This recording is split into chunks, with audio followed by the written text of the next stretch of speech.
Okay, we're back. And, Alistair doesn't have anything new to say. What do you need? Eh? Ask away. Templar, Grey Warden. Never mind. I've already talked to him. I'm gonna get Ox. So let's go talk to Morrigan. And I'll save it just in case I mess up.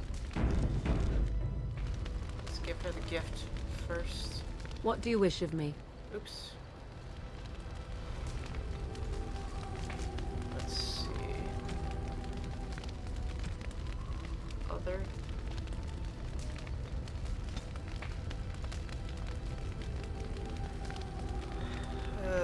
Where's her necklace?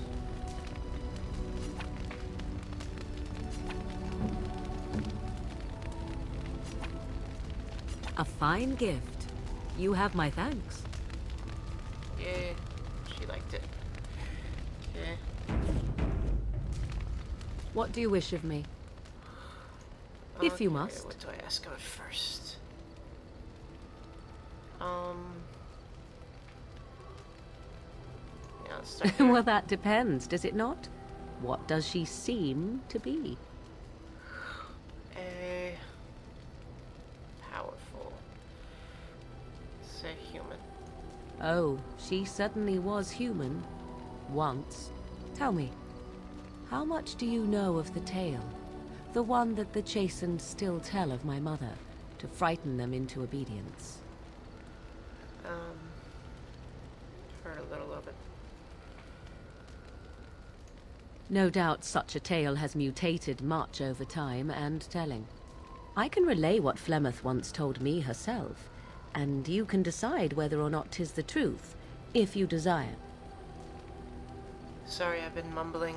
I'm gonna try and speak clearly. Sometimes I get in the zone and I don't even realize I've been talking. I have no idea what I've said, if anything. As the tale is sung by the bards, there was a time when Flemeth was young and beautiful. A fair lass in a land of barbarian men, the desire of any who saw her. I've heard this part.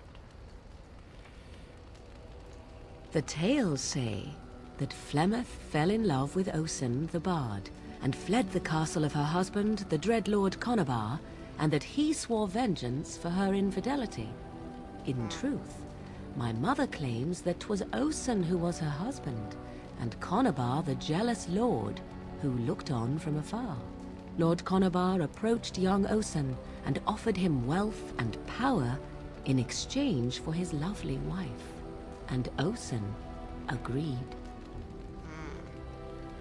Must have been angry.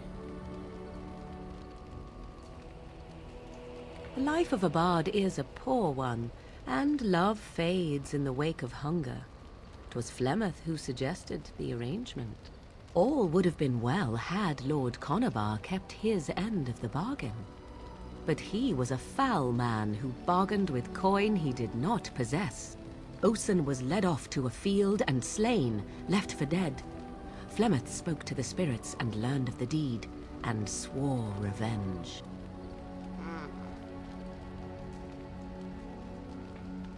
She truly loved him. That was not the point. Conobar had no honor, so she would not have him. Flemeth begged the spirits to aid her, and 'twas they who slew Conobar. The demon the legend tells of came later. Lord Conobar's allies chased Flemeth, you see. Chased her to the wilds, and there she hid. There she found the demon, and he made her strong.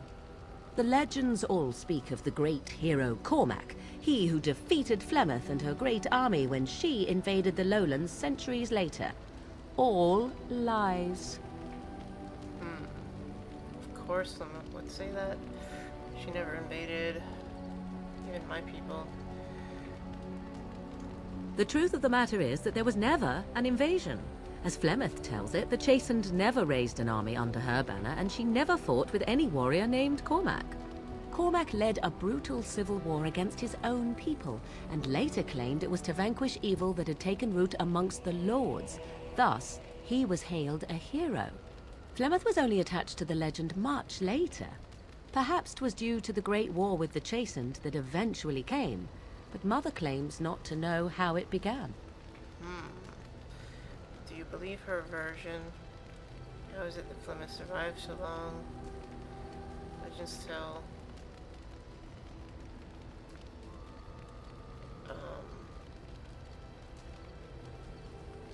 Let's start at the top. I do not believe everything that Flemeth claims. Oft it seems her bitterness has colored her memories. But on the whole, yes, I believe this tale, if not all. You ask if I have sisters. I have asked of this myself. The stories tell of many witches of the wilds after all, not just the one. And these tales existed long before I did. Flemeth refuses to speak of other daughters, if they existed. So, should I believe I am her first? I doubt that too. She certainly acted. The Chastened tell of a falling out between Flemeth and her daughters. They say that one day she hunted them all through the wilds and ate their hearts. I'm sure that's It not may be true. I have never seen another witch or heard of one. Perhaps one day Flemeth will eat my heart as well. Not if you're in our group. I ain't gonna let her do that. If you ditch us, then I don't know. There ain't nothing I can do. Survive for so The long. demon within her has transformed her into something else. An abomination, perhaps some would say. I know not. I only know my mother is clever, and she is part of the wilds as it is part of her. But she is no immortal. She bleeds. A blade in her heart would kill her like any other, were it lucky enough to find her. How often is this usually? Always? If not always, then when is it not true? There are more things in this world and the next than you or I could ever hope to understand. What Flemeth became is a mystery. I suspect, even to her. Flemeth tells it with far more embellishment than I, but you are welcome. Dare I ask of your own mother? Few are abominations of legend, 'tis true, but I find myself curious nevertheless.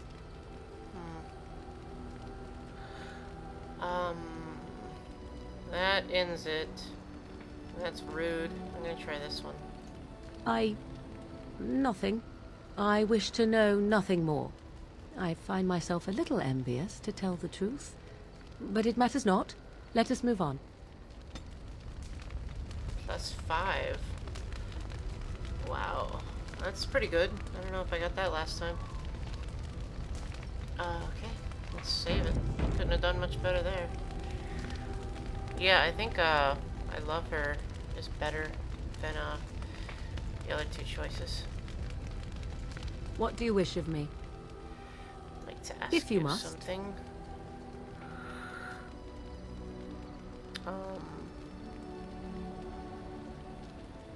Did you grow up?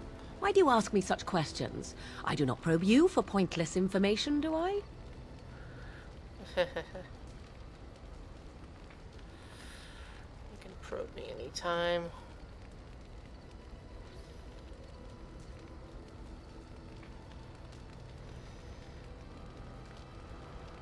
I'm gonna load it back. Beg pardon then while I jump for joy. What is it you asked if I grew up in the wilds? A curious question. Where else would you picture me? For many years it was simply Flemeth and Oh, I. darn. The wilds and its creatures were more real to me than Flemeth's tales of the world of man. In Well, let's time see how I this grew does. curious. I left the wilds to explore what lay beyond, never for long. Brief forays into a civilized wilderness. For the most part, Flemeth taught me well. For all that I had been taught, however, the truth of the civilized lands proved to be overwhelming. I was unfamiliar with so much. So confident and bold was I, yet there was much that Flemeth could never have prepared me for.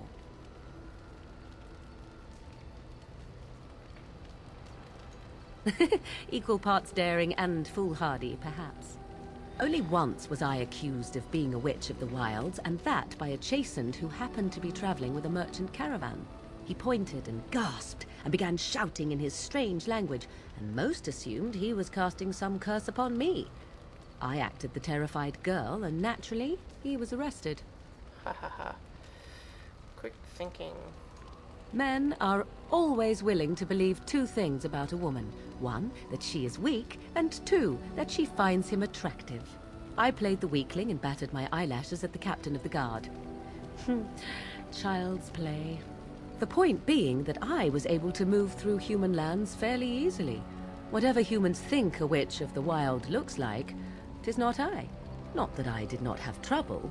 There are things about human society which have always puzzled me, such as the touching. Why all the touching for a simple greeting? Really upset. Like a handshake. I know that one. She gets pissed off. And I did it last time and she got mad at me. She's like, oh, you're close enough. You know what I mean? So 2 or 3. At least with that sort of touching, I would have been able to intuit the intent with far greater ease. There were many nuances that Flemeth could never tell me of. When to look into another's eyes.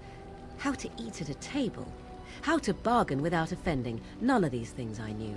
I still do not understand it all, truth be told, but then I gave up long ago any hope of doing so. When I returned to the wilds last, I swore to Flemeth that I had no intention of leaving again.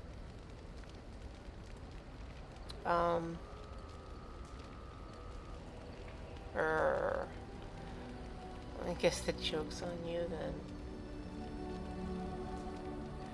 Yet, here you are. Yes, here I am. Well, let's get on with it before the ground opens up and swallows us, yes? Hey, I think I did okay. I got a 6 there. Never got a 6 before, so obviously that was better. I'm doing awesome.